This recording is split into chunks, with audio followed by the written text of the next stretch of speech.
Good morning, friends. Today we are going to start with chapter number 3, motion in a straight line. Okay? तो सबसे पहले मेरे दिमाग में क्वेश्चन आएगा, what you mean by motion. First of all, motion होता क्या है? हमने 8th स्टैंडर्ड 9th स्टैंडर्ड में मोशन के बारे में थोड़ा बहुत पढ़ा है. सो motion is change in position of object with time. Again, motion is change in position of object with time. मतलब कोई भी जगह ऑब्जेक्ट की पोजीशन चेंज होती है टाइम के साथ में, तो उसको हम बोलेंगे कि मोशन हुआ. तो गाइस, ये चैप्टर में हमें मोशन के बारे में what is rest, what is motion, फिर मोशन के टाइप्स क्या क्या हो सकते हैं, फिर उसके हिसाब से स्पीड, वेलोसिटी, राइट, एक्सेलरेशन. अगर यूनिफॉर्म एक्सेलरेशन की बात करें तो we can derive equations of motion. 3 equations of motion है. कैसे डिराइव करना है वो नेक्स्ट सेशन में डिटेल में देखने वाले हैं. फिर study of graph under certain situations, graph of velocity versus time, graph of displacement versus time, graph of acceleration versus time, right. उसके बाद में to know the relative nature of motion. मतलब कोई एक ऑब्जेक्ट दूसरे ऑब्जेक्ट से कितना ज़्यादा फास्ट है या कितना स्लो है, वो जानने के लिए guys we have concept of relative velocity in this chapter, right. तो इतनी चीज़ें हमें डिटेल में ये चैप्टर में देखना है. ओके, नाउ ये चैप्टर का नाम है motion in a straight line. तो फिर हमने मोशन को स्ट्रेट लाइन में रिस्ट्रिक्ट कर दिया. हमने पिछले वीडियो में देखा था कि motion can be done in 1 dimension, 2 dimension, 3 dimension, right. But in this chapter we are only worry about motion in straight line. तो फिर इसको हम बोलेंगे मोशन इन 1 डायमेंशन, जो ये चैप्टर में हमें डिटेल में देखना है. तो उसको डिफाइन करने के लिए एक वर्ड है जिसका नाम है rectilinear motion. So now what is a rectilinear motion? So it is nothing but study of motion under straight line is called rectilinear motion. Again, study of motion under straight line is called rectilinear motion. Fine. तो ये chapter में हम जो भी object को consider करेंगे वो object को बोलेंगे point object. So now guys, what we mean by point object? So point object ऐसा ऑब्जेक्ट होता है जो सराउंडिंग के हिसाब से वेरी नेग्लिजिबल होता है, right. Say for example we can consider our self as compare to the earth. अगर हम खुद को अर्थ के हिसाब से कंपेयर करें तो हमारा मास 80, 100, 120 कुछ भी हो सकता है. बट अर्थ के कंपेयर में we are point mass, because earth का मास है गाइज 6 × 10⁻24 kg, राइट. तो ये चैप्टर में जो भी चीज़ें हमें देखनी है वो हमें पॉइंट ऑब्जेक्ट के हिसाब से देखनी है, राइट. तो फिर कोई भी पॉइंट ऑब्जेक्ट हो तो उसकी कितनी पॉसिबिलिटी होती है guys? So there are always 2 possibility. Either object in is rest और object is in motion. अब देखो, मैं आपको डिटेल में एक्सप्लेन करता हूं.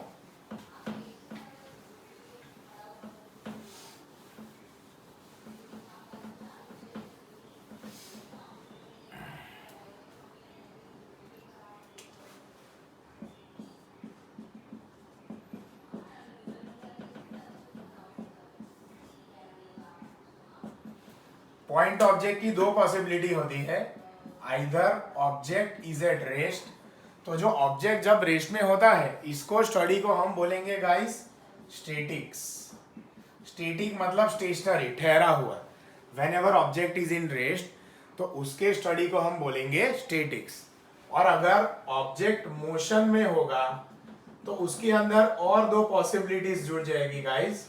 ओके, एक को हम बोलेंगे काइनेमेटिक्स और एक को हम बोलेंगे डायनेमिक्स.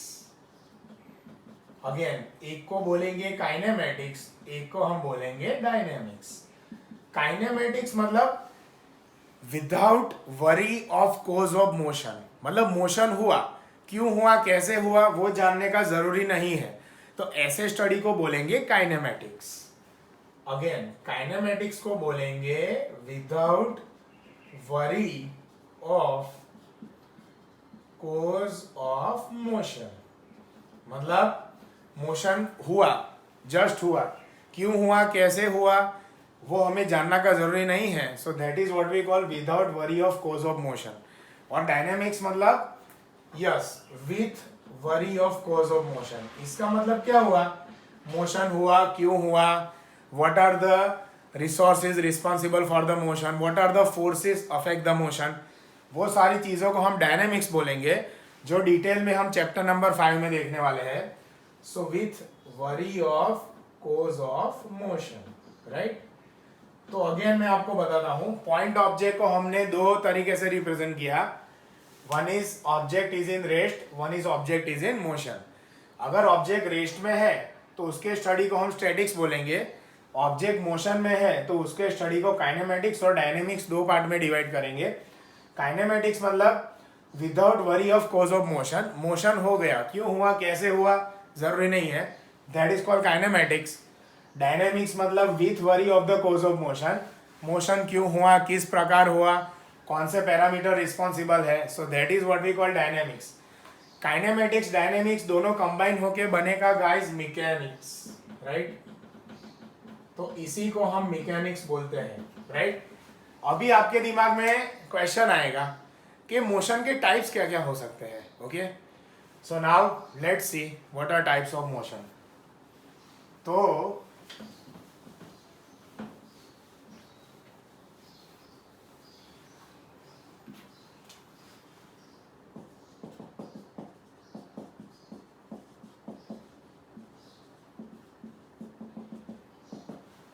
टाइप्स ऑफ मोशन में सबसे पहला है लीनियर मोशन, जो हमें ये चैप्टर में डिटेल में देखना है.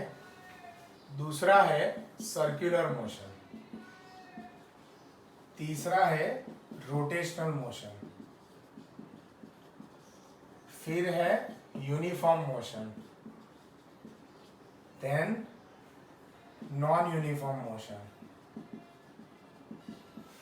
उसके बाद में direct motion. Then indirect motion. Okay, then oscillation. फिर vibration. And finally we have random motion. Okay, तो इतने मोशन के टाइप्स है बेसिकली. तो गाइस इसको हमें डिटेल में देखना हो तो सबसे पहला वाला आएगा लीनियर मोशन. लीनियर मोशन मतलब motion along a straight line. तो उसके एग्जांपल में क्या क्या आएगा, motion of a bus, okay, on a straight road. Motion of bus along a straight road, that is what we call linear motion. दूसरा type है circular motion. Motion along a circular path with fix centre. तो motion along a circular path में जो example देंगे, suppose कोई round है, उसके round के हम मोशन कर रहे हैं circularly. Okay, so that is what we call motion along a circular path. इसका एग्जांपल मैं ले सकता हूं revolving of earth around the sun. So that is called circular motion. उसके बाद में आएगा rotational motion. So rotational motion is motion which is being happen with fixed axis of rotation, like motion of a fan. तो motion of fan को हम बोलेंगे guys rotational motion. उसके बाद में uniform non uniform. Uniform non uniform आपको clear होगा. Uniform motion मतलब when we cover equal distance in equal interval of time, that is what we call uniform motion. Again, equal distance in equal interval of time, that is what we call uniform motion. Or unequal distance in equal interval of time, that is what we call non-uniform motion. Okay, so motion of a clock, okay, motion of a sun revolving around the galaxy, earth revolving around the sun, moon revolving around the earth, ये सारी चीज़ें uniform होगी. Non uniform मतलब कोई भी motion का example ले सकते हो. मोशन ऑफ आवर सेल्फ, हम चलने का स्टार्ट करें तो नॉट नेसेसरी कि जितनी स्पीड से कल चलते हैं आज उतनी स्पीड से चल पाएंगे. It can be very, it can be slow, it can be fast according to the different parameter, right. So that is what we call non uniform motion. Unequal distance in equal interval of time. बाद में आता है guys direct motion. Direct motion मतलब क्या, direct motion का मतलब होगा the motion which is being happen by the living organisms, ऐसी ऑब्जेक्ट जो खुद मोशन कर सकते हैं, तो ऐसे मोशन को बोलेंगे डायरेक्ट मोशन.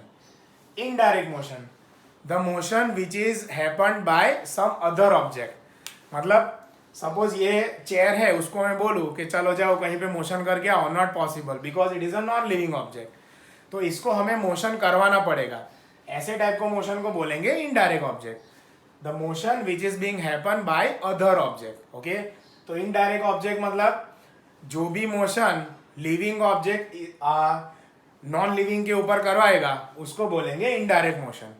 उसके बाद में बारी आएगी oscillation. What is oscillation guys? Oscillation is nothing but to and fro motion with fix axis of point, like a simple pendulum. तो उसको हम to and fro with fix axis of point, so that is what we call oscillation. Oscillation का दूसरा example swing का ले सकते हैं, झूला, right? That is also oscillation. दूसरा योयो का एग्जांपल ले सकते हैं. तो oscillation is nothing but fix axis to and fro, that is what we call oscillation. उसके बाद में vibration, like a mobile is vibrating. तो उसका मीनिंग क्या होता है? Motion which is happen with its own position. Okay, motion which is happen with its own position, that is called vibration motion. उसके बाद में रैंडम मोशन, कोई भी कैटेगरी को फॉल नहीं करता है गाइस, तो वैसे मोशन को बोलेंगे random motion. The motion which is not obeying any particular rule, ऐसे मोशन को हम बोलेंगे random motion, right? So that is what we have to see. तो ये हो गए types of motion, right? So this is the basic of motion. और आगे नेक्स्ट सेशन में देखेंगे in very much in detail. Thank you very much.